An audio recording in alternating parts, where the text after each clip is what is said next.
Buenas noches. Buenas Buenas noches. noches. Buenas noches, Liz.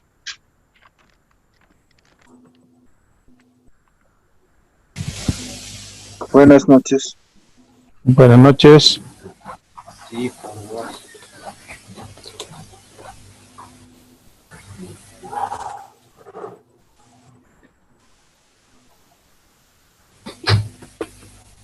A ver cuántos, ya somos 9. Está bien. Bueno, empecemos la clase. Antes de empezar con la materia, algunas puntuaciones. Se ha subido a la página, a la plataforma, el tema del cuestionario, ¿verdad? Lo tienen ya. ¿Sí? Sí, Ahí están las instrucciones, por si acaso, ¿no? La fecha de entrega, la hora, todo.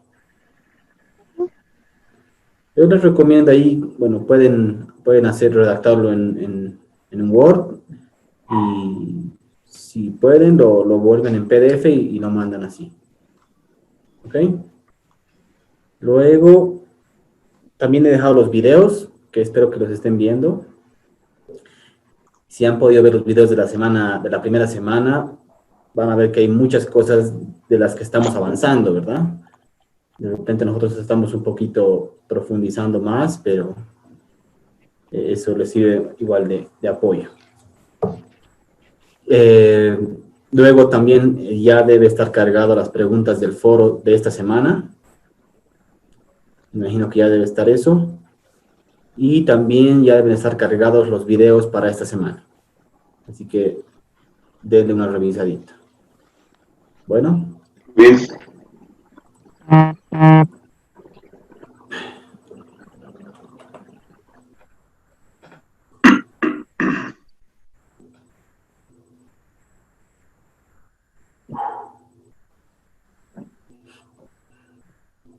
Bien, a ver.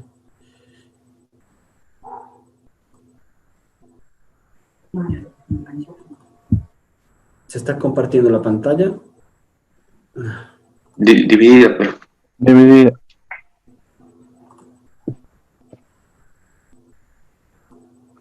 Ahora sí. Ahora sí está bien. Ahora sí, ¿no?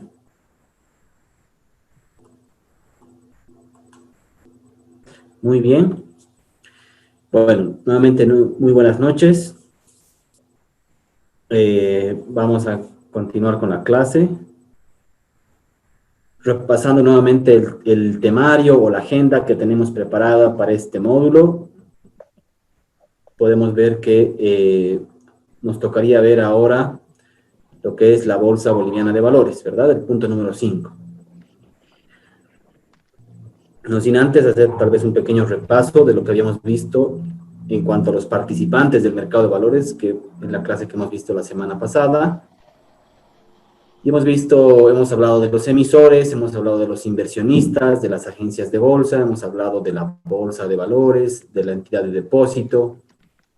Creo que nos falta ver algo, pero bueno, lo que habíamos rescatado ahí, básicamente, hemos hablado mucho en extenso de lo que eran los inversionistas, ¿no? Los inversionistas institucionales sobre todo, y habíamos dicho ahí que el actor más importante en términos de inversionista, ¿quién era? Las AFPs. Las AFPs. ¿Sí? Las AFPs, entre las dos AFPs, ¿cuánto más o menos administran en su cartera? El 19 millones. No, 19 un poco mil. más de 19.000 millones, ¿no? Un poco, casi 20.000 Sí. millones de dólares, ¿no? Es mucha plata. 19.000 millones. ¿Cuántas son las reservas, por ejemplo, actualmente?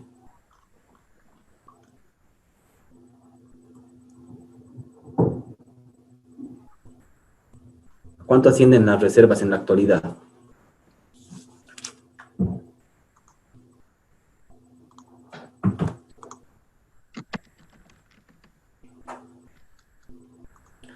Debe estar oscilando entre casi 6.000 millones de dólares, ¿verdad? Más o menos. A ver.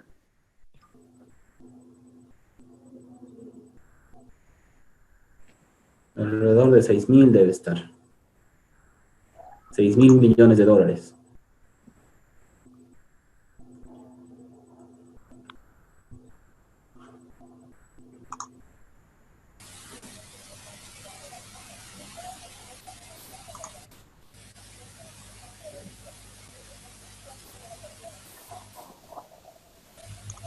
Bueno, más o menos esa es la referencia, pero fíjense cuánto administran las AFPs. Es más del triple en términos de las reservas, ¿no?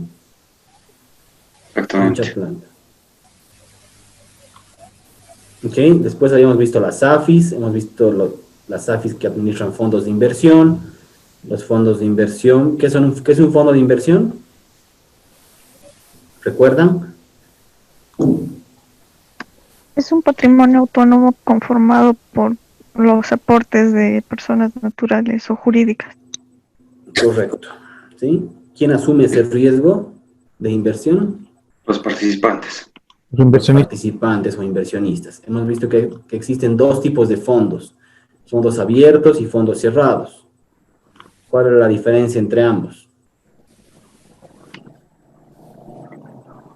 Que los fondos abiertos tenían su cartera más diversificada y podía haber rescates y compras de cuotas. En cambio, los fondos cerrados son con algún propósito en particular y está dirigido a inversionistas más grandes. Más grandes y de largo plazo. Y La de largo diferencia, plazo. básicamente, La radica duración. en que, exacto, en los fondos abiertos, tanto el patrimonio como la duración es Indefinido. es indefinida, sí. En cambio, en los cerrados, a la inversa, ¿no? Está Está establecido. previamente determinada o establecida. Luego hemos visto el FRUC, que igual es un participante importante. ¿Qué es el FRUC? El Fondo de Renta Universal de Vejez. Correcto. ¿Qué hace el FRUC? Es un fondo destinado al pago de la renta dignidad. Así es. ¿Cómo se alimenta ese FRUC? Del IDH y las utilidades de las empresas estratégicas de Bolivia. Sí, es un porcentaje del IDH. No se olviden que el IDH, Sí. no tengo un gráfico, hay un gráfico bien bonito que es como una torta donde todo el mundo recibe, ¿no? Es universidades, un montón de destinos y hay un pequeño porcentaje va al FRUC, que obviamente está en función a los ingresos por concepto de exportaciones de hidrocarburos. Naturalmente ese porcentaje actualmente debe estar muy bajo, ¿no? Bien, ya como hemos visto y hemos hablado de las bolsas de valores, ¿no? ¿Cuál es el objeto principal de una bolsa de valores? ¿Se acuerdan? Sí, proporcionar la infraestructura e información para los inversores y para los emisores. La infraestructura, correcto, los medios, ¿no? Las plataformas. ¿Para quiénes? Para que las agencias de bolsa, es decir, o los intermediarios, vayan a hagan sus transacciones. De hecho, si ustedes ven la composición accionaria de la bolsa de valores, ¿quiénes son dueños? Bueno, es un requisito. Para constituir una agencia de bolsa, uno de los requisitos es tener una acción en La bolsa. la bolsa. ¿Sí? Bien, después hemos visto la entidad de depósito, que es un actor fundamental. Básicamente se ocupa de la administración de los valores representados mediante anotaciones en cuenta, ¿verdad? ¿Qué era una anotación en cuenta? Era un registro electrónico, ¿no? Era un registro electrónico. También se encarga del proceso de compensación y liquidación de valores en todos los días. Habíamos visto un ejemplito bien didáctico, ¿no? ¿Se acuerdan? Con las agencias de bolsa. en términos de posiciones netas diarias. La posición neta diaria de la entidad de depósito al final del día es Sí, cero. cero. Cero. ¿Ok? Y finalmente habíamos visto a las calificadoras de riesgo. ¿Y qué habíamos dicho respecto a las calificadoras de riesgo? Que eran entidades que estaban encargadas de dar simplemente una opinión fundamentada. Una opinión. Eso es importante, ¿ya? Respecto a la posibilidad y riesgo relativo de la capacidad e intención de un emisor para cumplir sus obligaciones. Es una especie de nota, de una calificación que una empresa, en teoría independiente, le pone a las empresas que cotizan en bolsa. ¿Sí? Sin embargo, es importante notar y recalcar que de ninguna forma estas calificaciones de riesgo constituyen una sugerencia o una recomendación, porque simplemente es una opinión que están dando. ¿Okay? Es un factor más para la toma de decisiones, sin embargo no pueden garantizar nada. Y un hecho muy elocuente está justamente en lo que hemos pasado a lo largo de esta pandemia. ¿Quién hubiese imaginado que iba a pasar esta pandemia? Nadie, ¿verdad? Nadie. Nadie. Y obviamente han habido y van a haber empresas que se están viendo afectadas en términos de recaudaciones de flujo, el negocio, el giro del negocio como tal, etcétera, etcétera. Por ejemplo, no sé, pues las empresas hoteleras, que yo conozco todavía no hay ninguna empresa hotelera que cotice en bolsa, pero no sé, pues el rubro del comercio, tal vez, la misma banca se va a ver deteriorada, tal vez algo del sector industrial, y eso naturalmente puede repercutir en la reducción o en la baja de una calificación de riesgo. ¿Sí? Luego habíamos visto la clasificación o la nomenclatura, mejor dicho, de la calificación de riesgo, ojo, pero esto es de los títulos valores de renta fija, porque si ustedes han podido ver el anexo que les mandé, material complementario, también hay la nomenclatura de calificación de riesgo para renta variable, ¿verdad? Acá solamente les estoy mostrando renta fija porque es lo que más se negocia en nuestro mercado. Y dentro de esta clasificación hemos visto que hay títulos de largo plazo y de corto plazo.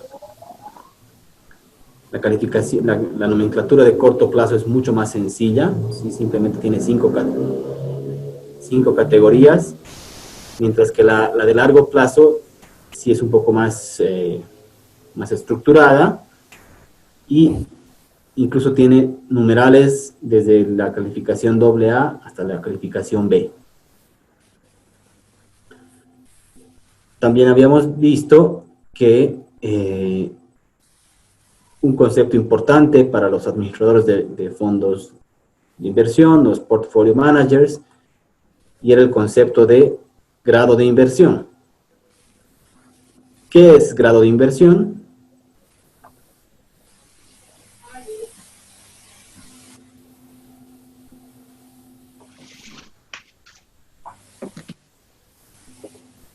Se refiere a las primeras categorías desde A o triple A hasta triple B, que son, digamos, Correcto. las que tienen mejor calificación. Son títulos valores que tienen calificación de riesgo desde triple B o superior. En teoría son títulos que muestran un grado de riesgo menor, ¿verdad?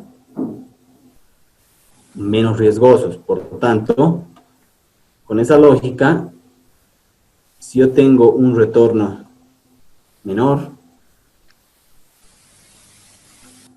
y tengo un menor retorno, el rendimiento debería ser mayor o menor. Menor. Tienes un menor retorno, dices, ¿no? Menor retorno, ¿verdad? Uh-huh. Porque el riesgo en teoría es mucho más bajo. Esos son los títulos que son grado de inversión o en teoría menos riesgoso. Mientras que los títulos de grado especulativo son aquellos títulos que tienen un componente de riesgo más alto. Más alto, ¿verdad? Por tanto, el retorno debería ser, o el inversionista debería esperar un retorno mayor, porque está asumiendo más riesgo. ¿Sí? ¿Se entiende? Bueno, luego les había hablado de esto, de que este gráfico reflejaba la crisis subprime, y les había dado de tarea ver esas películas que creo que estaban en Netflix. ¿Han tenido la oportunidad de ver? Big Short. ¿Han visto? ¿Sí? Sí. ¿Qué les ha parecido? Bueno, muy buena película. Bien descriptiva y como decías, hay varios conceptos que hace una pausa en la película y explica a qué se refiere.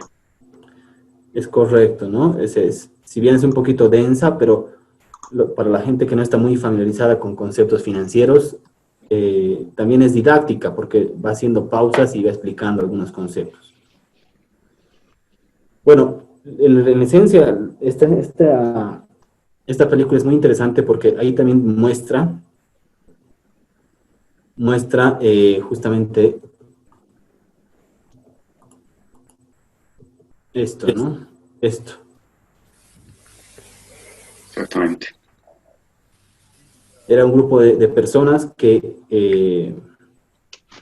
veían que este tema de la crisis ya se veía venir y empiezan a apostar, ¿no? Empiezan a apostar a la crisis y, claro, contrariamente a sus predicciones, ellos veían, por ejemplo, que en teoría todo estaba normal, todo estaba bien, incluso salían a hablar las agencias de bolsa ratificando las calificaciones de riesgo que les daban a estos títulos securitizados, ¿no? A estos productos estructurados, y ellos no entendían el por qué, pero obviamente por detrás era toda una mafia que se estaba tejiendo, ¿verdad?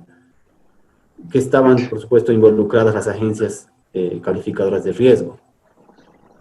Pero al final ellos confirman sus predicciones y, bueno, hacen mucho dinero, ¿no? Porque finalmente se desata la crisis y, bueno, ellos habían ganado justamente lo que habían apostado. En grandes rasgos, de eso se trata la película, no los voy a... ¿Qué se dice? Cuando les cuenta alguien. ¿Spoilear? Sí. También había otra película que también no sé si está en Netflix, es Inside Jobs. Ese es más como un documental, ¿no? Y cual es muy buena. Sí. Yo realmente les sugiero que las vean. Bien, habíamos llegado hasta ahí y ahora nos toca ver lo que es el ente regulador, ¿no? En este mercado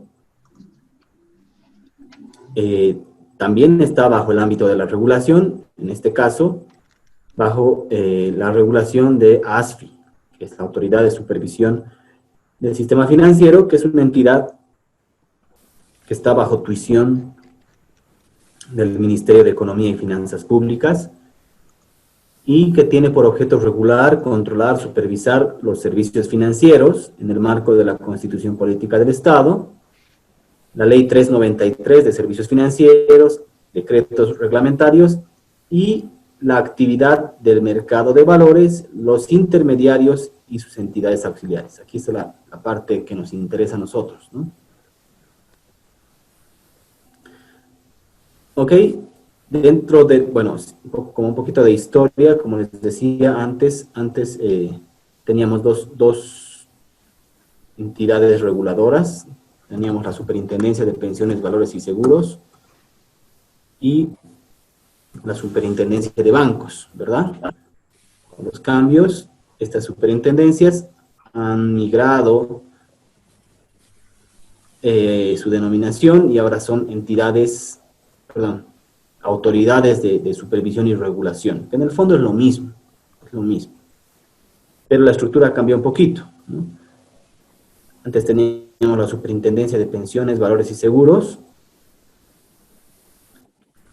y una superintendencia independiente que solamente veía bancos, que era la Superintendencia de Bancos. Ahora tenemos ASFI, que regula tanto bancos como valores, ¿no?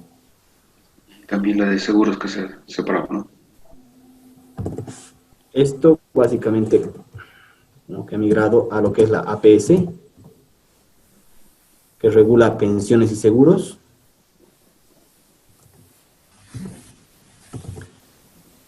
Y esto es ASFI, ¿no? Más o menos, esa es la idea.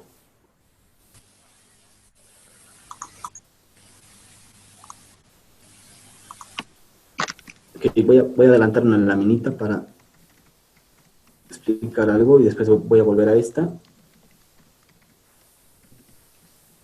Como les decía, ASFI está bajo tuición del Ministerio de Economía, que tiene a su cargo dos entidades de regulación, que una es ASFI y otra es APS, ¿no? Si tenemos que hablar de la regulación, es importante mencionar un concepto que de repente algunos ya lo conocen, que es el registro del mercado de valores, el famoso RMB. El registro del mercado de valores. El RMB, señores, es un registro público, ¿ya?, en el que se inscriben intermediarios, emisores, valores de oferta pública y otros participantes del mercado, y este proporciona al público en general información con la finalidad de contribuir a la toma de decisiones de inversión y promover así la transparencia del mercado. ¿Ok? En términos sencillos, el registro del mercado de valores es un registro público de casi todos los participantes del mercado de valores. Y este registro ustedes lo pueden ver.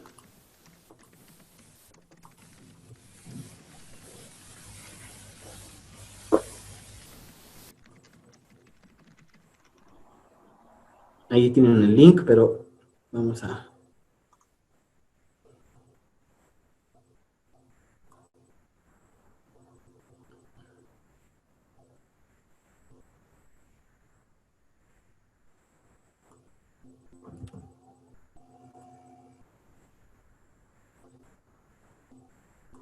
¿Están viendo lo que estoy haciendo?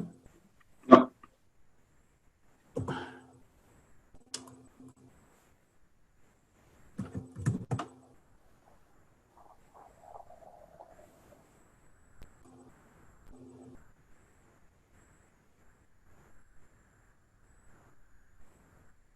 Bueno, se entran a ASFI.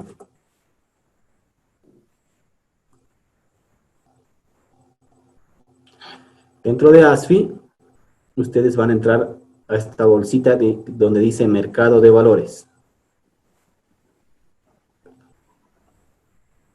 Perdón. Ahora sí.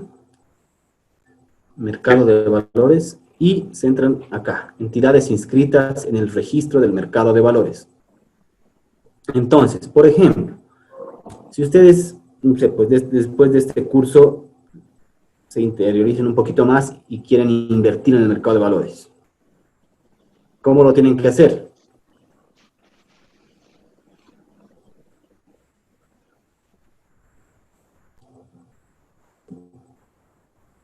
¿Cómo lo pueden hacer? Registrándonos en el mercado de valores. No, como inversionistas tienen que acudir o sea, lo pueden hacer de dos formas, ¿no? Les dije, una es acudir a una agencia de bolsa, ¿verdad?, para que les asesore como inversionistas, y otra implícitamente es invertir en un fondo de inversión que está administrado por una SAFI, ¿verdad? Pero si ustedes desconfían y no saben a qué agencia o cuáles son las agencias de bolsa, a quién contactar, etcétera, etcétera, justamente este registro sirve para eso. Entonces, entren acá y aquí están las entidades que están reguladas. Por ejemplo, encontramos las agencias de bolsa, las 12 agencias de bolsa, la bolsa de valores, las calificadoras de riesgo, fíjense, todos los emisores inscritos en el RMB, empresas de auditoría, la entidad de depósito, y aquí está lo que les decía también, los fondos de inversión, todos los fondos. Al mismo tiempo podemos ver las AFIS y finalmente las titularizadoras. Entonces, no sé, pues si quieren ver, no sé, aquí están las agencias de bolsa, pueden entrar, pueden encontrar igual información de los emisores, por ejemplo, no sé, si ustedes entran a Droguería Inti, por decir. Aquí está la tarjeta de registro, donde van a ver los datos del emisor, teléfonos de contacto, domicilio, representantes legales, ¿sí? Quiénes son los gerentes, los ejecutivos, los accionistas,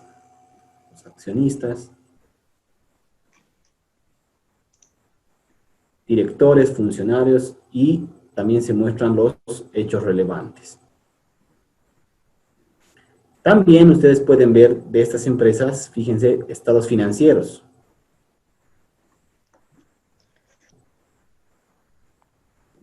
Ahí les sale con una fecha de corte, en este caso está a junio de 2020.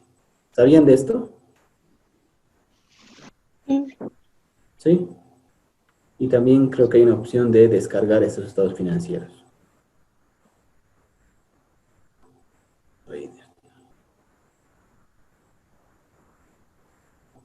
¿Bien?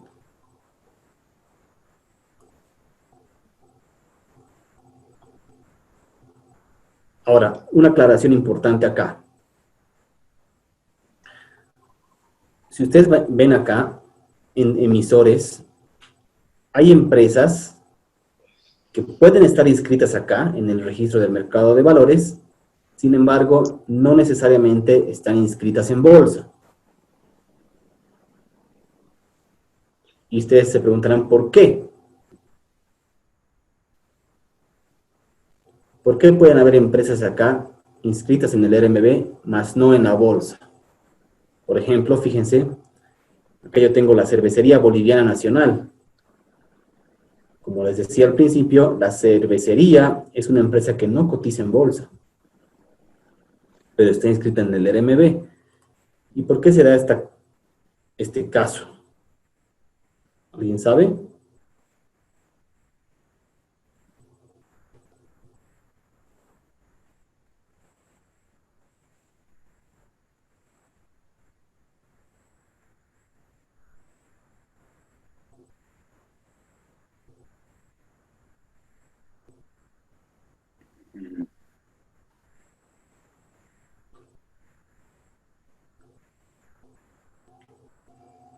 ¿Alguien sabe?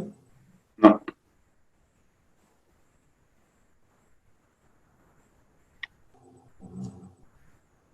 ¿Cuál es la condición para que una empresa esté inscrita en el RMB?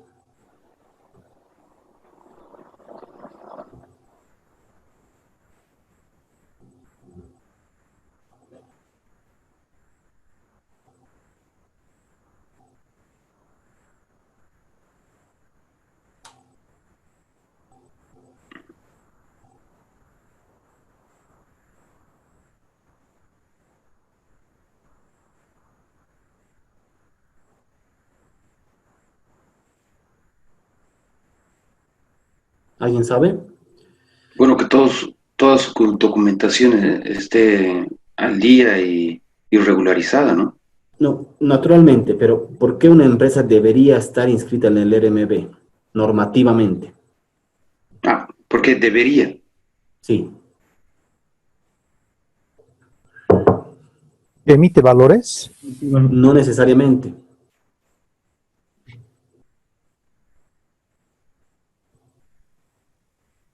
A ver, si vamos atrás, hay otras empresas, por ejemplo, fíjense, Entel debería estar acá. Empresa Nacional de Telecomunicaciones. Hay varias empresas que no necesariamente cotizan en bolsa. La condición para que una empresa esté inscrita en el registro del mercado de valores, en este RMB, se da cuando tiene más de 25 accionistas. O más de 25 socios, en el caso de las SRLs. En ese caso, están obligadas estas empresas a estar inscritas en el registro del mercado de valores. En el caso de la sociedad anónima son 25 accionistas. En ambos casos. 25 accionistas en el caso de sociedades anónimas o 25 socios en el caso de SRLs, ¿no?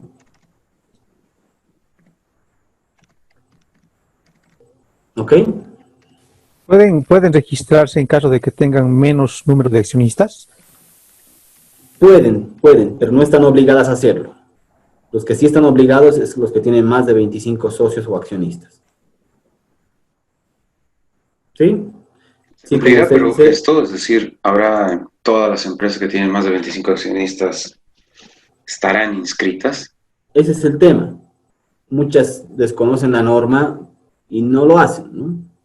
No lo Porque hacen. cuando uno se inscribe también asume obligaciones de presentación de Correcto. información y todo eso, ¿no? Yo les puedo decir que hay muchas sociedades anónimas que tienen más de 25 accionistas que no están acá, que de repente desconocen la norma, ¿no? Pero deberían estar. Como dice su compañero,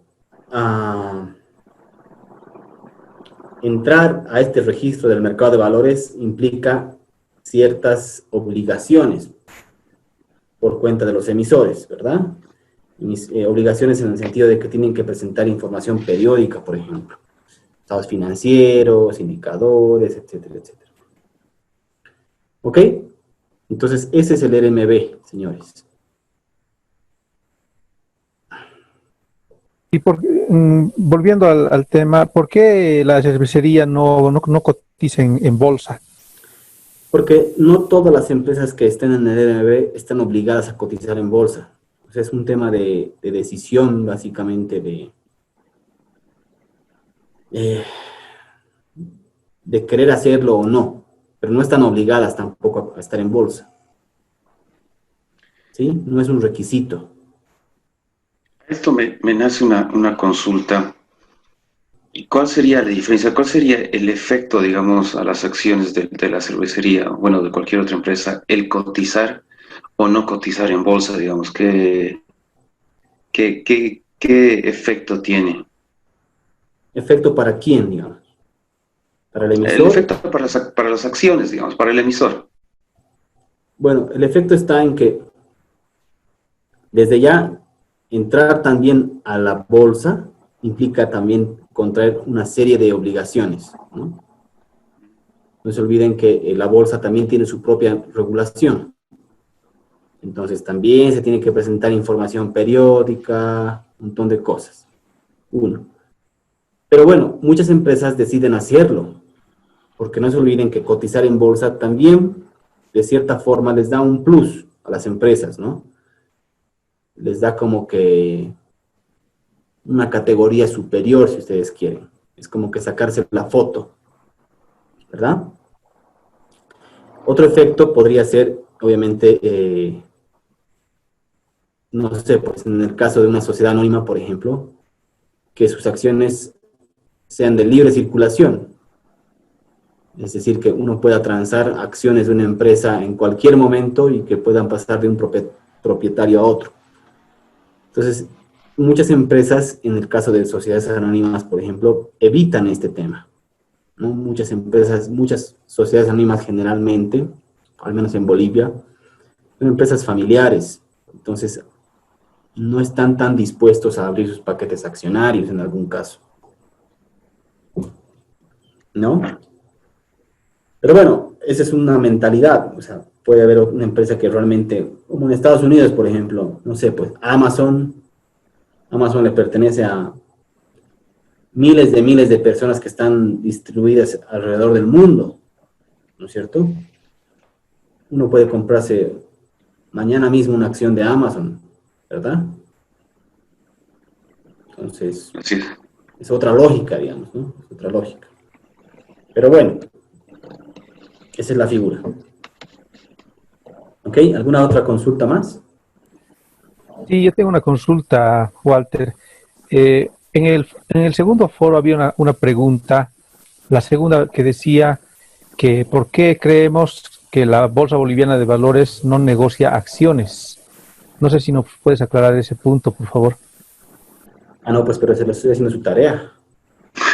Pero eso ya se ha cumplido. Ayer se cerró el foro. Por eso era la pregunta. Ya. No es de esta semana. No, es de lo que se cerró ayer. Ok. Bueno, hay muchos factores. La verdad es que darte una respuesta muy concreta o específica, no sé, no me animaría. Pero bueno, entre muchos de los factores está que para empezar, no hay muchas sociedades anónimas, ¿verdad? Porque no se olviden que las únicas empresas que pueden emitir acciones son las sociedades anónimas, solamente, ¿verdad? O sea, no hay muchas sociedades anónimas que están legalmente registradas, si ustedes quieren. Uno. Dos, muchas de las empresas que emiten acciones, es decir, sociedades anónimas, son empresas familiares. Son empresas familiares, ¿verdad? Entonces, y son cerradas, no están dispuestas a abrir sus paquetes accionarios para que entre otra persona y pueda tomar el control de la empresa. Entonces, evitan ese tema de abrirse al mercado. ¿Sí? Ese puede ser otro factor. Otro factor puede ser justamente el tema de la cultura que les decía. No hay la cultura. Lastimosamente, no hay la cultura de que las acciones que se negocien fluyan libremente y que cualquier persona pueda comprar y vender en cualquier momento. Tampoco hay un mercado secundario para que puedan negociarse en cualquier momento las acciones. Son un tanto ilíquidas en el mercado. No es muy fácil encontrar puntas compradoras, sobre todo de algunos emisores, por ejemplo, ¿no? Entonces, hay muchos factores, yo les he dado algunos cuantos nada más, ¿no? Pero lastimosamente nuestro mercado, como han podido ver, es un mercado orientado a la renta fija, sobre todo. ¿Sí? No hay la cultura de negociar acciones. ¿Sí? ¿Alguna otra pregunta? Gracias. Dice, sí, tengo una pregunta. He estado viendo fondos de inversión en Fortaleza Safi y era un fondo de inversión abierto. Pero lo que me ha llamado la atención y lo que yo no entiendo es que en una parte te dice la duración del portafolio 9 días y no sé a qué se refiere eso, no sé si me podría explicar. No creo que haya dicho 9 días. Sí, dice 9 días, dice, duración de portafolio, es un fondo de inversión abierto, dice, de Fortaleza Safi.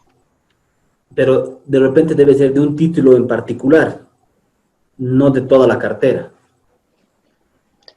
O sea, dice la información del fondo, primero empieza con la cartera que en bolivianos, después el tipo de moneda, el plazo, que es corto, el inicio, el valor de la cuota, que es alrededor de 500 bolivianos, la calificación de riesgo, después te dice la duración del portafolio, la disponibilidad, número de retiros.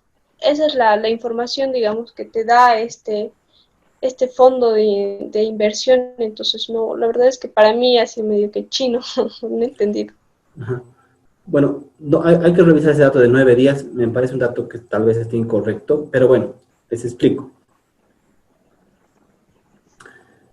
No se olviden que el objeto de un fondo de inversión, en este caso abierto, es reunir plata, dinero de los inversionistas, ¿no es cierto?, de la gente, ya sean personas naturales o jurídicas, para que con esa plata la SAFI, que es el administrador, invierta en el mercado de valores, ¿verdad?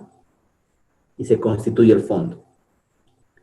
Entonces, en función a los reglamentos que tiene cada fondo y a sus políticas de inversión que están previamente establecidas, el administrador del fondo lo que va a hacer es invertir esos recursos obtenidos del público, siguiendo ciertos lineamientos. ¿Ok? Por esa administración, obviamente, el administrador va a cobrar un fee, una comisión. Entonces, con ese monto que ha recaudado, obviamente se va a encontrar un valor de cuota, que ya hemos visto qué es una cuota, ¿verdad? Vas a tener el tamaño de la cartera, básicamente, que va a estar constituida por los valores, en realidad, los valores que han sido invertidos más la liquidez que tiene ese fondo, ¿verdad? Y no te olvides que el objeto del fondo es invertir bajo una política de inversión que está definida. Entonces va a invertir, por ejemplo, en depósitos a plazo fijo, en bonos a largo plazo, en bonos del tesoro, de repente tendrá acciones, qué sé yo, no sé, dependiendo de las características del fondo. Los títulos valores en los cuales va a invertir ese fondo tienen un plazo, tienen un horizonte de inversión, ¿verdad? Por decir, va a invertir, no sé, pues un porcentaje en depósitos a plazo fijo del Banco Nacional, otro porcentaje en depósitos a plazo fijo del Banco de Crédito, otros del Banco Ecofuturo y así. Pero no todos va a invertir a los mismos plazos, va a diversificar en cuanto a plazos, no sé, plazos, moneda, qué sé yo. Entonces, no se olviden que los títulos puntualmente que vaya a invertir ese fondo tienen un plazo, o los días de vida remanente que le quedan a ese título, ¿verdad?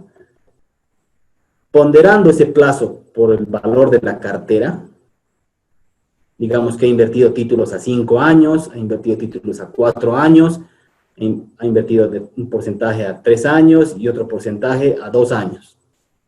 Otro porcentaje a 1 año y hay un porcentaje que está en liquidez. Ponderando el tamaño de la cartera por el plazo de los títulos, voy a sacar ¿qué? Un plazo promedio ponderado de la cartera, ¿verdad? Un plazo promedio de la cartera. Que en el fondo ese plazo promedio de la cartera es la duración que tú estás leyendo ahí. Es la duración. Por decir, te va a decir, el plazo promedio de la cartera son 1000 días. 1000 días, por decir, que casi son 3 años. Eso quiere decir que en promedio la cartera tiene alrededor de 3 años, la cartera que esté invertida. Pero en esa cartera yo tengo títulos de 4 años, de 5 años, de 2 años, de 1 año, pero en promedio es 3 años. ¿Entiendes? Esa es la duración. También nosotros llamamos ese concepto plazo económico. Y también hay una forma de cálculo de eso, de la duración. Eso, si me contratan como profesor, yo en el módulo que veamos matemática financiera, les voy a enseñar a calcular esa duración. Ah, ya, Alice, muchas gracias ¿Sí? por la Pero información. evidentemente son términos que son un poquito no tan familiarizados, pero está bien, este curso está para eso, ¿no? ¿Alguna otra pregunta?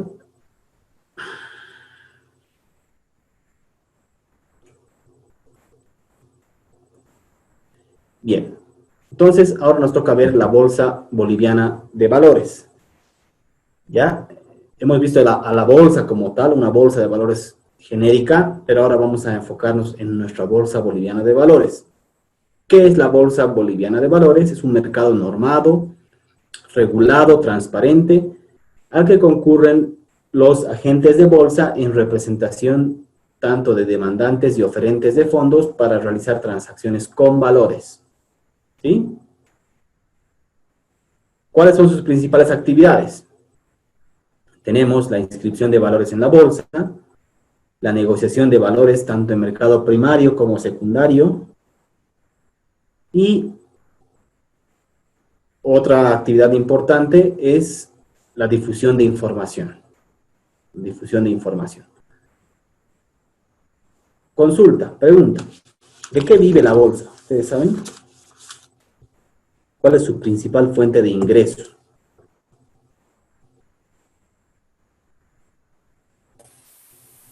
las comisiones que percibe por las transacciones que realizan los inversionistas.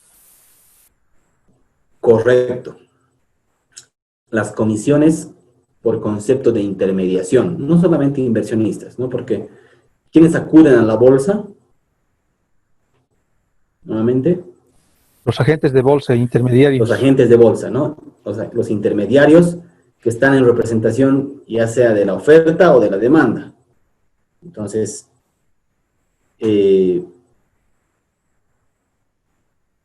cada transacción que se realiza en bolsa, la bolsa margina, ¿sí? Un porcentaje determinado.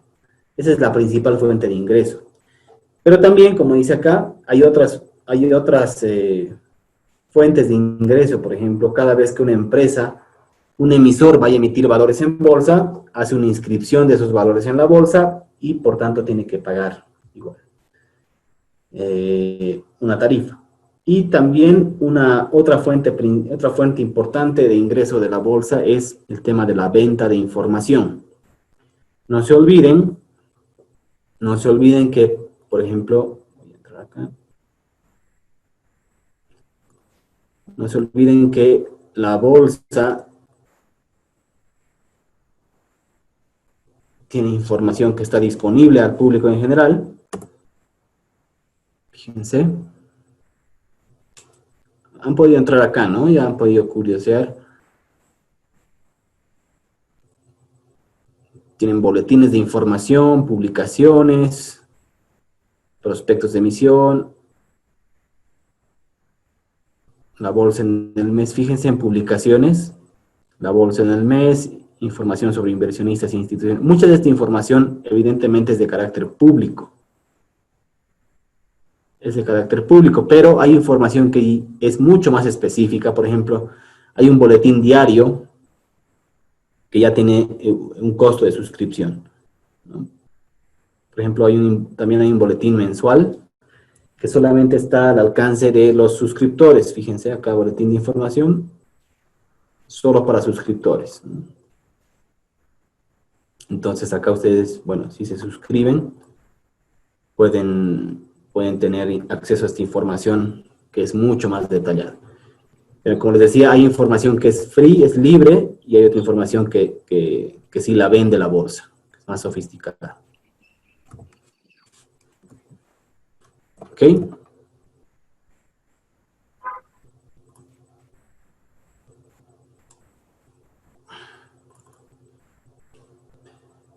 Sigamos. Ok. ¿Cuáles son los mecanismos de negociación que actualmente existen en la Bolsa Boliviana de Valores? Bueno, en la actualidad tenemos dos grandes mecanismos de negociación. Uno es el piso de negociación y otro es el mercado electrónico bursátil. El piso de negociación es un espacio físico que está diseñado en el ámbito de una bolsa de valores para ser utilizado por los agentes para vocear sus ofertas de compra y venta de valores. Ese lugar donde van las agencias de bolsa a vocear sus posturas de compra y venta se llama ruedo. ¿Sí? Ruedo. ¿Ok? Entonces, en el piso de negociación hay un mecanismo de negociación que se llama ruedo y que es un espacio. Es un espacio que ofrece la bolsa para que acudan las agencias de bolsa a realizar sus transacciones. ¿Alguien de ustedes conoce el ruedo? No.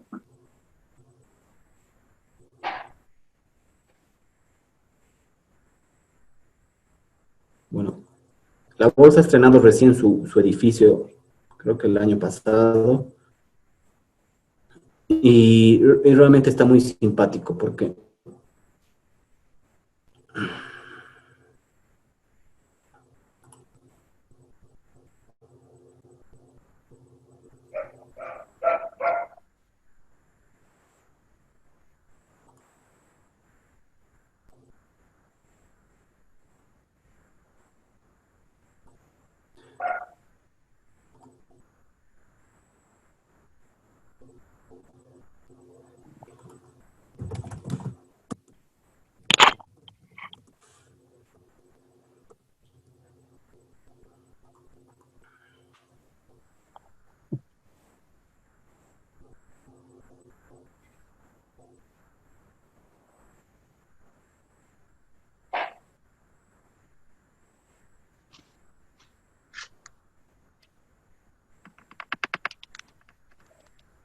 No, este es actualmente el ruedo. ¿Logran ver lo que estoy viendo acá? No,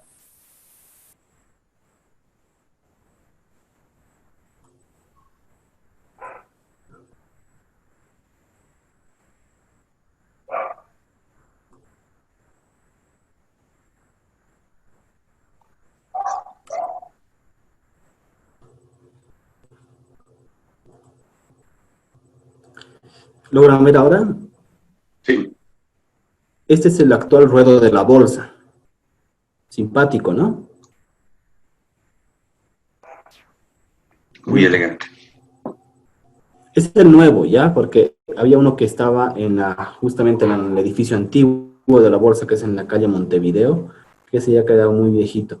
Pero bueno, en el nuevo edificio, justamente está diseñado este ruedo, donde ven acá, aquí al medio, se para un funcionario de la, acá mejor, acá donde están estos monitores, se paran los funcionarios de la bolsa de valores, que se llaman, que uno de ellos es el director de ruedo, y a lo largo de este círculo, medio círculo, en cada estación se paran un representante de las agencias de bolsa, que son los brokers.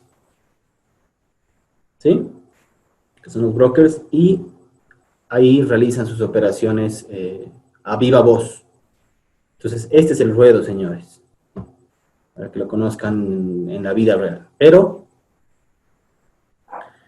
este ruedo lastimosamente ha quedado ya, o va a quedar, está quedando a la historia, básicamente ya va a ser como un museo nada más, porque desde el 3 de febrero de este año, gran parte de ya casi el 100% de los mecanismos que operan en bolsa están siendo llevados a cabo en lo que se denomina el mercado electrónico bursátil.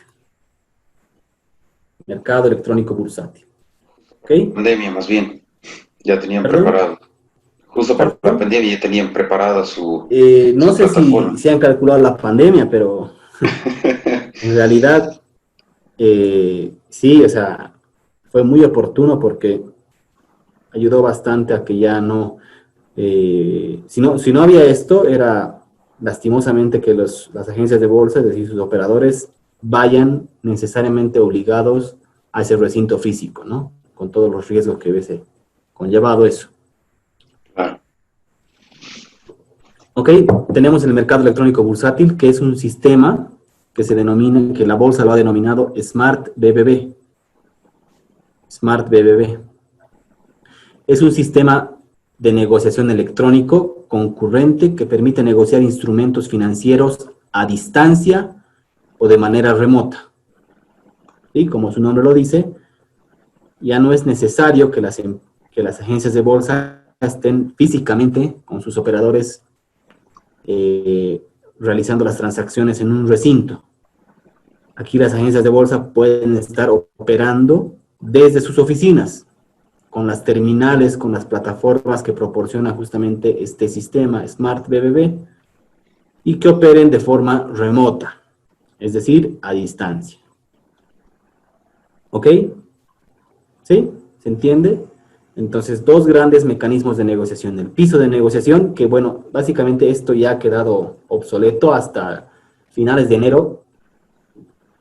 Casi el 100% de las operaciones se hacían acá, pero ya desde el 3 de febrero de este año, se ha volteado la torta y ya casi el 100% de las operaciones se están llevando acá. Si ustedes pueden ver este gráfico, fíjense, con corte a julio de este año, en el ruedo se ha negociado casi 800 millones de dólares, en lo que va a julio de este año, Y el mercado electrónico es el grueso, ¿no? El remanente. 7.300 millones. 7.300 millones. Obviamente, esto va a ir alimentando más y más, ¿verdad? Porque esto ya se ha quedado casi estático. Y ustedes dirán, pero entonces, ¿para qué existe esto? Este ruedo ya debería simplemente eliminarse y solamente tenemos mercado electrónico. Pasa que, por alguna contingencia que puede pasar, por decir, si el sistema se cae, no sé, pues si hay alguna catástrofe, qué sé yo, el mecanismo de contingencia que prepara la bolsa para cualquier eventualidad es justamente volver al ruedo. Es decir, volver a hacer las negociaciones de forma física, a viva voz, con voceos. ¿Sí? ¿Se entiende? Una consulta, ¿y en Estados Unidos todavía hay los ruedos o también es electrónico? Porque lo que muestran, digamos, es que todavía, o solo en las películas se ve que hay ese tema de los ruedos. Sí, buena pregunta. Todavía hay, de hecho, en Nueva York, en el New York Stock Exchange, hay se llaman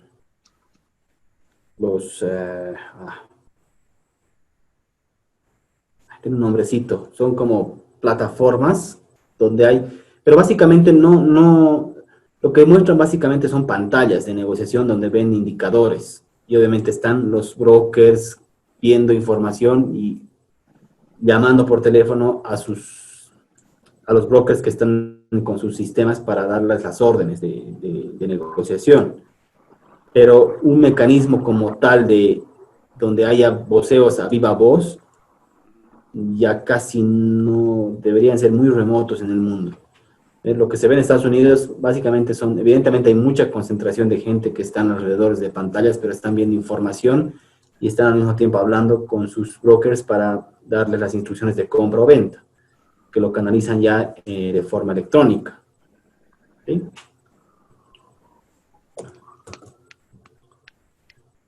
Ok. Sigamos. ¿Cuáles son? Bueno, hemos visto mecanismos, ¿no? Mecanismos de negociación.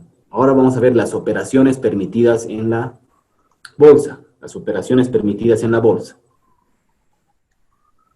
Hay 3 tipos de operaciones que están permitidas en bolsa, señores. Las operaciones de compra-venta.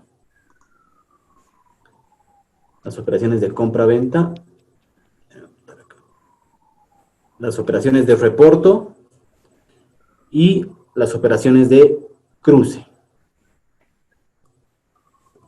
Voy a describir acá. Las operaciones de compra-venta también son denominadas las operaciones en firme.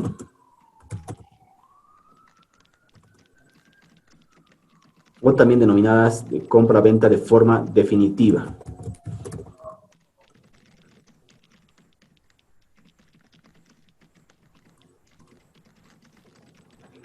Que básicamente es muy sencillo, es como cualquier transacción de compra-venta, cuando un título o valor pasa de un titular a otro. ¿Sí? No hay mucha ciencia acá. Es una transacción simple de una compra-venta de un valor, puede ser de un bono, puede ser de un DPF, de una acción, cualquiera, ¿ya? Nosotros podemos tener, por ejemplo, una agencia de bolsa 1, puede haber una agencia de bolsa 2, esta agencia de bolsa 1 puede tener, por decir, su cliente 1,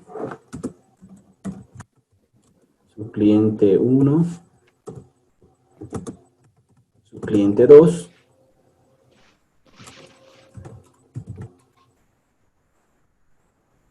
la agencia de bolsa puede tener su cliente 1, su cliente 2, ¿verdad? Y así pueden haber un montón de agencias de bolsa, y puede darse el caso que este cliente 1 de la agencia de bolsa 1 decide vender un título o valor, puede ser un bono, de la empresa Transierra, digamos. Y la agencia de bolsa, obviamente, este cliente va a comunicar su intención de venta. ¿A quién? A la agencia. A la agencia con la quien trabaja, ¿verdad? Y la agencia de bolsa lo va a ofrecer al mercado, ¿verdad? Y puede encontrar obviamente va a llamar a las agencias de bolsa y esta agencia de bolsa 2 puede estar interesada en comprar el valor por cuenta de su cliente 2. Entonces, la transacción de compra-venta va a pasar de este cliente a este cliente. ¿Sí? Producto de esta transacción, el valor que pertenecía a este cliente 1 ahora va a pertenecer a este cliente 2 y en contrapartida va a haber una liquidación de valores y también una compensación y los fondos producto de esta transacción van a ir al cliente 1, ¿no es cierto? Entonces, los valores van a ir del cliente 1 al cliente 2 y los fondos del cliente 2 al cliente 1 de esta agencia. Obviamente, en todo este proceso va a interactuar ¿quién? La entidad de depósito, ¿verdad? La entidad de depósito. Esa es una transacción, señores, de compra-venta de valores pura, ¿no? Es cuando pasa un valor de un titular a otro titular. No hay mucha ciencia. ¿Sí? Después tenemos las famosas operaciones de reporto. Las operaciones de reporto.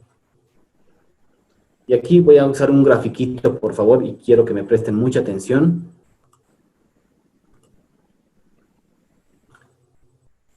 Porque voy a explicar lo que es una operación. Bueno, hasta acá. Hasta antes de pasar a esto, ¿alguna pregunta? No.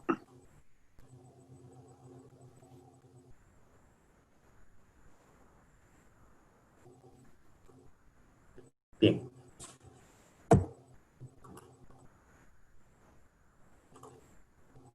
Ahora vamos a hablar de las famosas operaciones de reporto. ¿Qué es una operación de reporto? Para empezar, una operación de reporto es un contrato, ¿ya? Es un contrato, mediante el cual una persona llamada reportado vende un valor a otra persona llamada reportador, con el compromiso de efectuar la recompra o la reventa en un plazo menor o igual a 45 días, a una tasa premio determinada al inicio de la operación. ¿Se entiende? No se entiende nada, ¿verdad? ¿O se entiende algo? Bien, lo vamos a ver con un grafiquito y vamos a ir describiendo otra vez la definición y se va a entender mucho mejor. Fíjense, es un contrato, ¿ok? Mediante el cual una persona llamada reportado vende un valor de forma temporal a otra persona llamada reportador. ¿Sí? ¿Hasta ahí está claro? Sí. Muy bien. Entonces, en la venta, obviamente, este reportado entrega valores y este reportador, como ha comprado, tiene que entregar dinero, ¿verdad? Esta es la primera parte de la operación de reporto.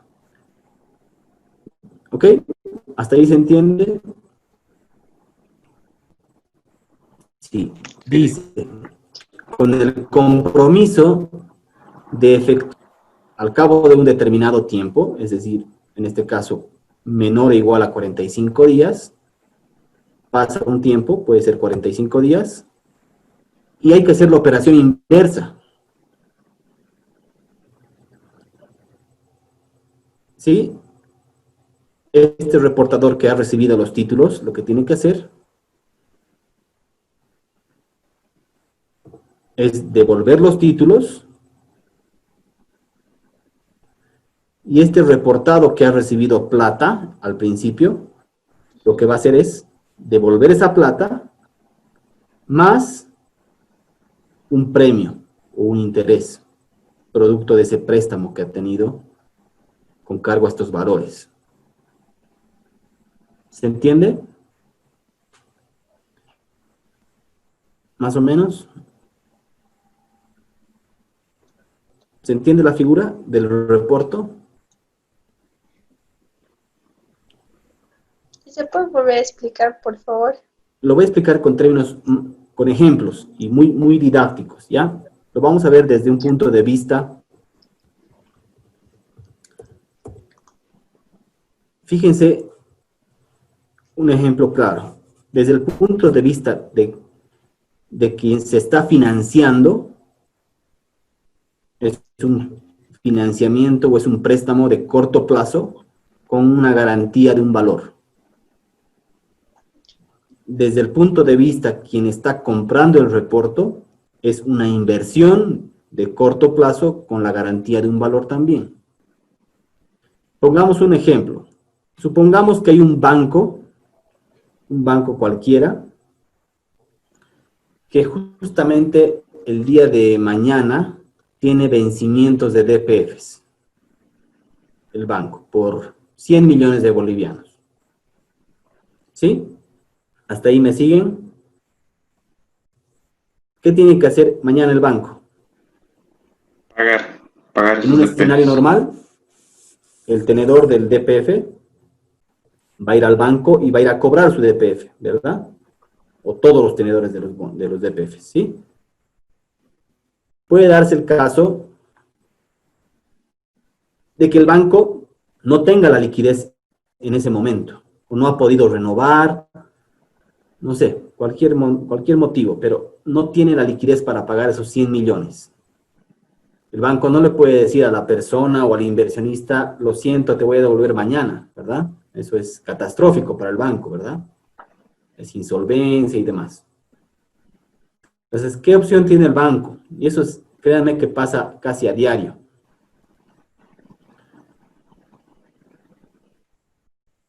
O el banco, por ejemplo, tiene una salida inesperada de recursos, por decirte, de un cliente grande, que no lo tenía previsto en su flujo. ¿Qué es lo que puede hacer? Justamente el banco puede financiarse en el mercado de valores con una operación de reporto. Los bancos generalmente manejan dos tipos de cartera, ¿verdad? Una es la cartera de créditos, que es la que ustedes conocen, y la otra cartera que manejan es la cartera de inversión, que son títulos valores. No se olviden que los bancos también son inversionistas, ¿verdad? Y tienen un portafolio constituido de inversiones para su tesorería. Entonces, por decir, el banco X tiene, no sé, bonos del tesoro que ha comprado, que le están rindiendo un determinado interés para su tesorería. Entonces, ¿qué pasa el momento de mañana? Vencen los DPFs y el banco tiene que responder esa obligación, ¿verdad? 100 millones de bolivianos. No tiene el dinero para hacer frente a esa obligación, pero tiene títulos en su cartera. ¿Qué puede hacer? Justamente puede financiarse a través de una operación de reporto. ¿Qué es lo que va a hacer el banco? En este caso, el banco es el reportado, ¿sí? Entonces, el banco tiene títulos, ¿verdad? Por ejemplo, tiene bonos del tesoro. Va a vender sus bonos del tesoro a otra persona que se llama reportador, que puede ser otro banco, tal vez, o un inversionista. Y hasta aquí en la primera parte, el banco va a recibir la plata. Es decir, va a recibir los 100 millones. El banco va a vender el equivalente a 100 millones en bonos y va a recibir en ese momento, es decir, en T sub 0, la plata, los 100 millones, ¿verdad? Y con esa plata ya puede hacer frente a sus obligaciones del día. Ha logrado su objetivo, ¿verdad?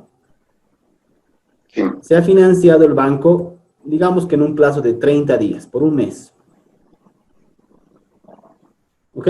Ha pactado la operación y ha pactado también una tasa de interés, que es la tasa del reporto.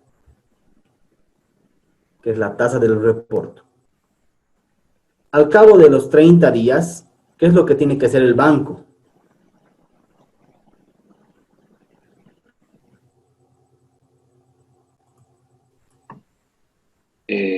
¿Recomprar? Pagarle al reportador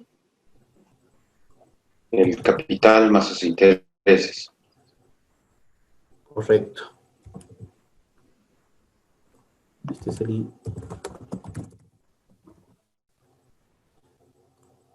Entonces, al cabo de los 30 días, el banco se ha prestado, ¿verdad? ¿Qué tiene que hacer el banco? Devolver lo que se ha prestado.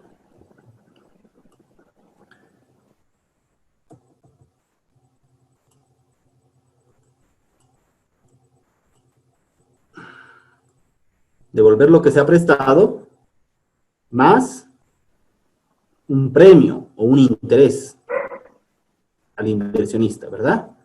Y el inversionista lo que va a hacer es devolverle sus bonos. Ahora sí se entiende mejor la figura. Sí, sí. En este caso el banco se ha financiado con una operación de corto plazo, con cargo o con garantía a ciertos valores.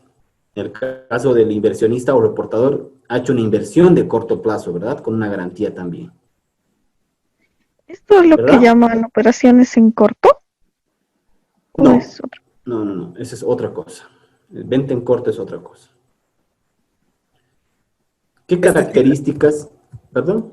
Este tipo de operaciones son de práctica Rutinaria. recurrente o no. Sí, todos los días. Ahorita vamos a ver las estadísticas. Les daré ciertas características de las operaciones de reporto. Ya, es bien importante que sepan. Para empezar, el plazo no puede ser, debe ser menor o igual a 45 días.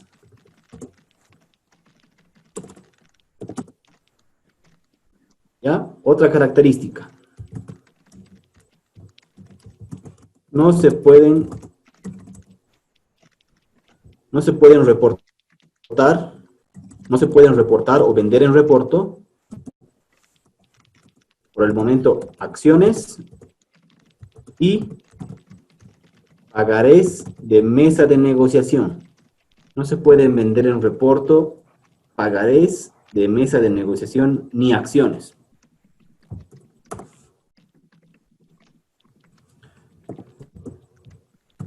Finalmente, no se puede vender por encima del precio curva. No se puede vender en reporto por encima del precio curva.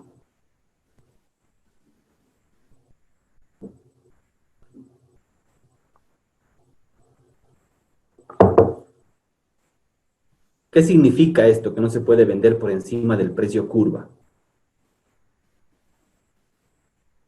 En este ejemplo que acabamos de ver, si el valor de estos bonos, les voy a poner el ejemplo, si el valor de estos bonos, como les decía, eran 100 millones aproximadamente, 100 millones de bolivianos, ¿sí? Yo no puedo hacer esta operación vendiendo estos mismos títulos, que yo sé que valen 100 millones en el mercado, pero prestarme 200 o 150. ¿Por qué? Porque no está garantizada la operación. Correcto, porque la garantía no cubre el préstamo, ¿verdad? Yo me estoy prestando, imagínense en este ejemplo, 150 millones con garantía de algo que solamente vale 100. No es correcto, ¿verdad? Hay un incentivo perverso. ¿Cuál es? Que en la vuelta de la operación yo decida ya no pagar. Y digo, ok, que se quede con los títulos. Finalmente, yo me he financiado más de lo que valen los títulos. ¿Verdad? Eso no es correcto. A eso nosotros denominamos el precio curva. Es decir, no podemos vender en reporto por un valor superior a lo que vale en el mercado. Un valor. ¿Sí? ¿Se entiende? Y digamos así, en palabras así... En palabras sencillas llanas, sí, En palabras es un precio sencillas de curva. el precio curva es el precio de mercado a una tasa de mercado en una fecha determinada. A ver, otra vez, por favor. Es el precio de mercado a una tasa de mercado en una fecha determinada.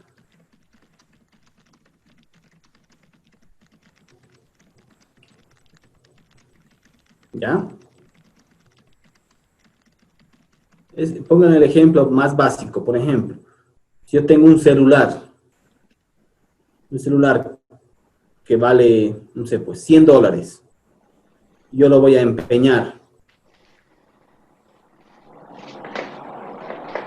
¿Quién me va a dar el dinero? ¿Me dará más de los $100? No. No, ¿verdad? O sea, yo a lo mucho que logro conseguir va a ser $100 porque yo sé que en el mercado ese celular vale $100. El que me está prestando dinero no tiene motivación para prestarme 200 porque el que se presta, puede que no devuelva el dinero y yo digo, ok, quédate con el celular, finalmente me he prestado más de lo que vale, ¿no es cierto? ¿Ahora sí se entiende? Una consulta, si tu DPF te rinde en promedio 5%, tú lo puedes vender en reporto a 8, pero no. Eso sí, esa es otra cosa, ¿no? Eso es en términos de tasa. Pero si en términos de precio, si el DPF en un determinado día vale, por decir, 150.000 bolivianos, yo no puedo venderlo en reporto con ese DPF en 180.000, porque estoy excediendo su precio curva. Ah, ya, Eso perfecto. sí puedo venderlo por debajo. Digamos, si el DPF está valorado en 150.000, yo con garantía de ese DPF me puedo financiar 100.000. Ese ya es mi problema. Es decir, estoy dando una garantía que sobrepase el valor del préstamo. Eso sí se puede. ¿Sí? Sí.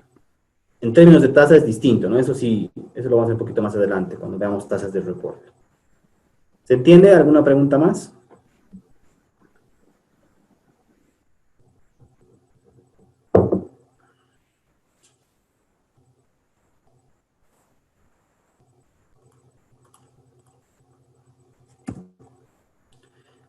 Fíjense este gráfico que nos muestra los volúmenes negociados por tipo de operación, discriminando entre operaciones de compra-venta versus operaciones de reporto. Las operaciones de reporto son las más azulitas, ¿no? Las más celestitas. Estas de acá. Les podría decir que casi es más o menos 50-50%. ¿Sí o no? Es casi 50-50, ¿verdad? Entonces, su compañero preguntaba, ¿y estas operaciones de reporto son cotidianas, son rutinarias? Sí, señores, todos los días. Es más, casi actualmente las operaciones de reporto están excediendo las operaciones de compra-venta en firme, compra-venta definitiva. Ya en estadísticas. Bueno, ahora nos toca ver las operaciones de cruce. Las operaciones de cruce. Esas operaciones de cruce pueden ser ya sea en compra-venta o en reporto. En el ejemplo que les daba hace un momento, tenemos una agencia de bolsa 1,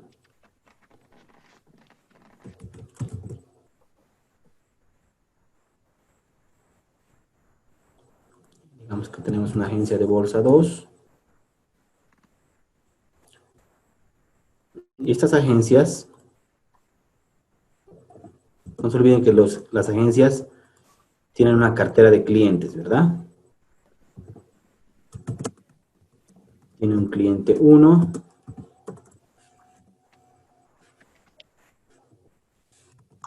un cliente 2, un cliente 3.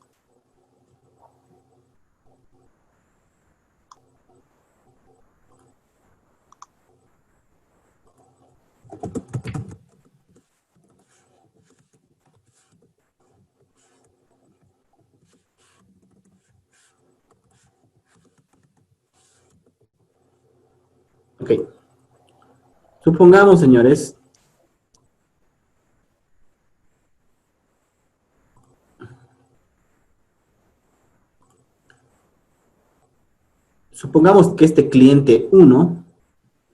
que este cliente 1, tiene títulos en su cartera y tiene bonos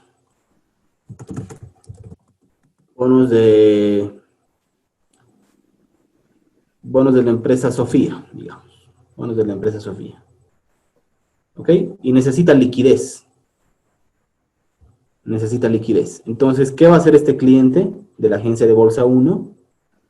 Va a manifestar su intención de salir de estos bonos de la empresa Sofía, es decir, de vender sus bonos de Sofía. ¿A quién le va a decir? En primera instancia, lo va a comunicar, ¿a quién? A su agencia de bolsa, ¿verdad? Donde está alojados los valores. Entonces, este cliente le va a decir, fíjese que yo necesito liquidez y necesito vender estos bonos que tengo en mi cartera. Perfecto. ¿Qué opciones tiene esta agencia de bolsa 1?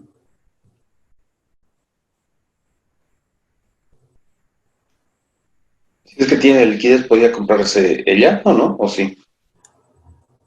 Sí, lo primero que va a hacer es, ok, Bien, perdón, comunicar a sus otros clientes para ver si están interesados. exactamente, o sea, tiene dos opciones esta agencia de bolsa.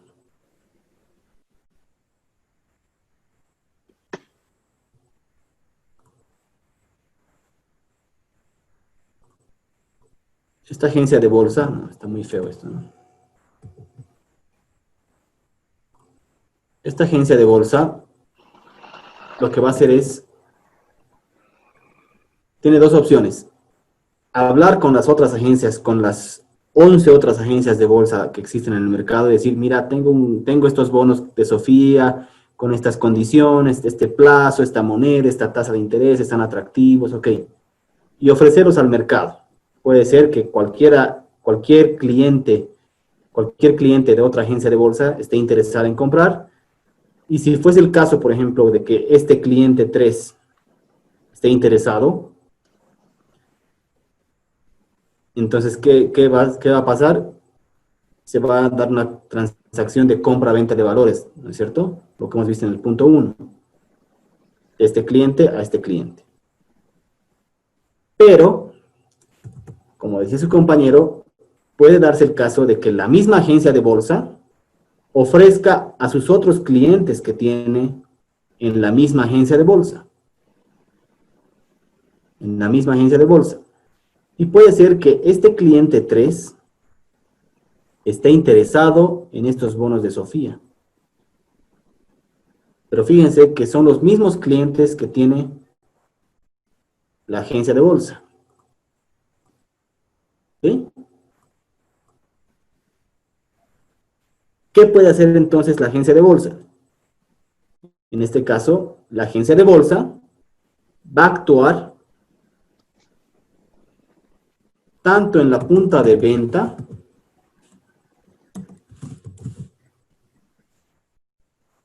como en la punta de compra, por cuenta de sus mismos clientes. ¿Sí?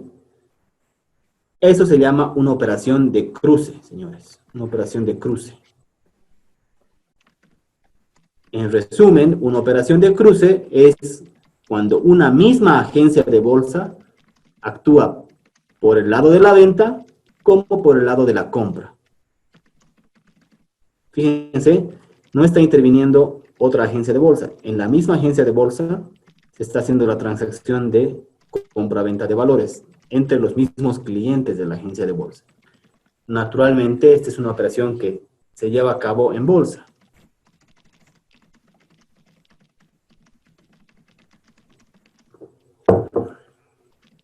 ¿Sí? ¿Se entiende? ¿Se entiende? Sí. Estas operaciones de cruce se pueden dar ya sea en operaciones de compra-venta o en operaciones de reporto. ¿Ok? ¿Sí? ¿Puedo borrar?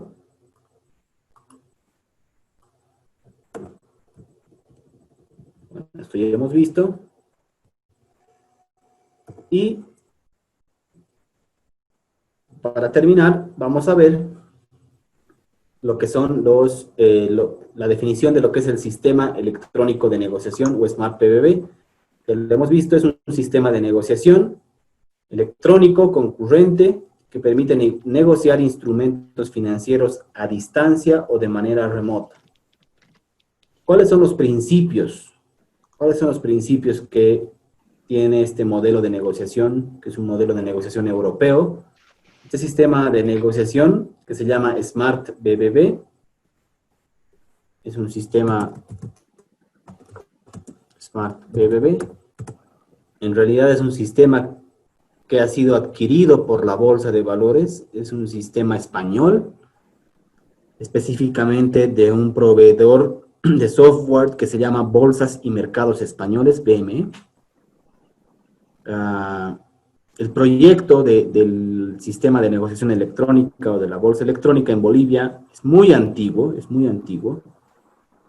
De hecho, ha habido 2 veces que se ha tratado de implementar una bolsa electrónica, pero lastimosamente en las 2 oportunidades anteriores han fracasado.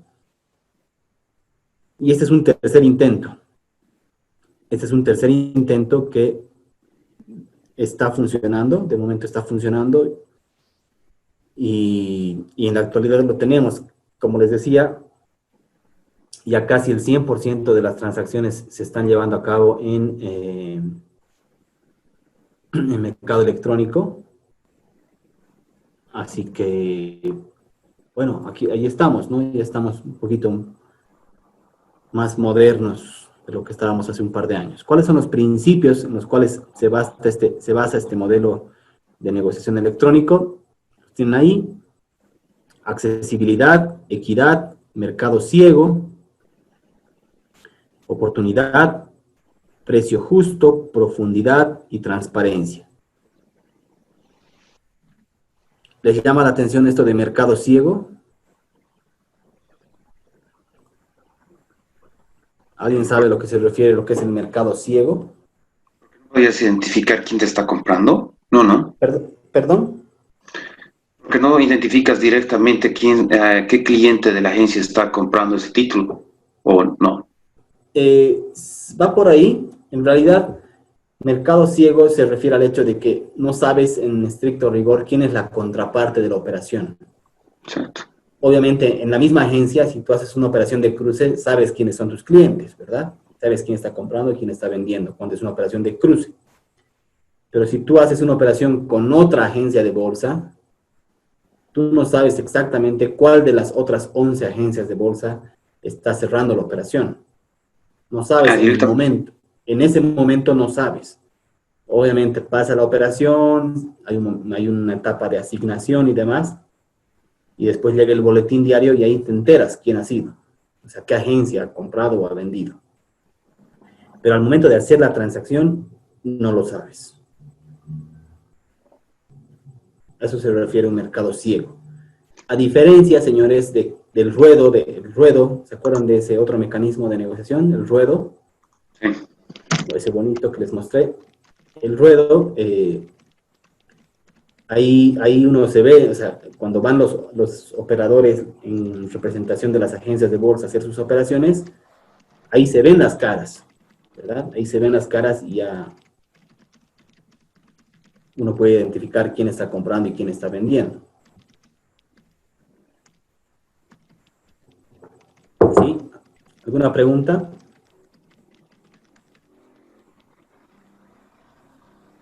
¿Y profundidad? La profundidad se refiere al hecho de que en un mercado existe una gama inmensa de instrumentos financieros, de títulos valores, para cubrir cualquier necesidad de los inversionistas. En otras palabras, un mercado profundo se refiere a que es un mercado donde existen muchos instrumentos que se negocian en el mercado, con diferentes características, para cubrir las diferentes necesidades de los inversionistas financieros. Lastimosamente, les tengo que decir que nuestro mercado de valores no es muy profundo, de hecho no es nada profundo, porque son muy pocos instrumentos que se negocian en bolsa. ¿Cuál es el instrumento que predomina? Les he mostrado. Los depósitos a plazo Los fijo. DPFs. Más del 80% de lo que se negocia es DPFs. No debería ser así, debería ser un poco más atomizado, ¿verdad?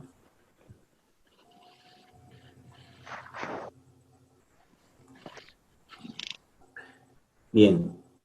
Aquí les puedo mostrar, bueno, rápidamente, esto es simplemente de forma ilustrativa, algunas de las pantallas que nosotros tenemos al momento de hacer las operaciones. Estas son pantallas reales del sistema electrónico de negociación. Generalmente operamos con 2 monitores. En un lado tenemos todo lo que son las órdenes y operaciones de la misma agencia de bolsa, y en el otro, que es esta pantalla, lo que está haciendo el mercado. Lo que está haciendo el mercado. ¿Sí?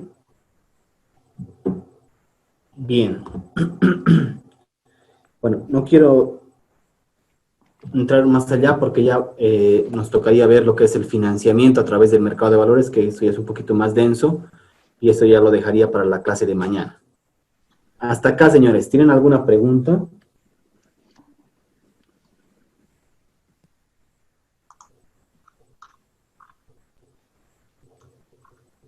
¿Tienen alguna pregunta hasta acá? No. No, Alicia, está bien. Claro. ¿Seguro?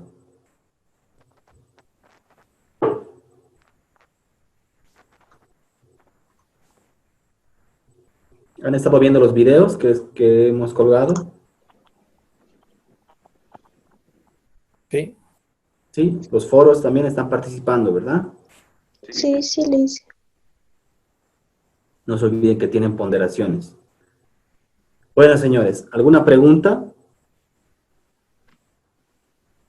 Mañana tenemos clase, ¿no? Simplemente para confirmar. Mañana, sí, correcto. Mañana nos vemos a la misma hora. A la misma hora, 7:30. De acuerdo. Ya, Alicia. Si no hubiese alguna consulta, alguna inquietud, entonces terminaríamos la clase acá. No, ninguna.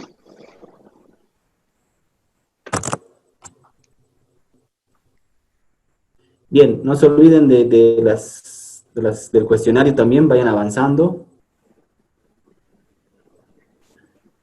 Y conmigo nos vemos entonces el día de mañana. De acuerdo. Hasta mañana. Muy bien. Listo, señores. Gracias, Licencia. Nos vemos Por mañana. mañana. Hasta mañana, buenas noches. Buenas Buenas noches, noches. mañana. Mañana.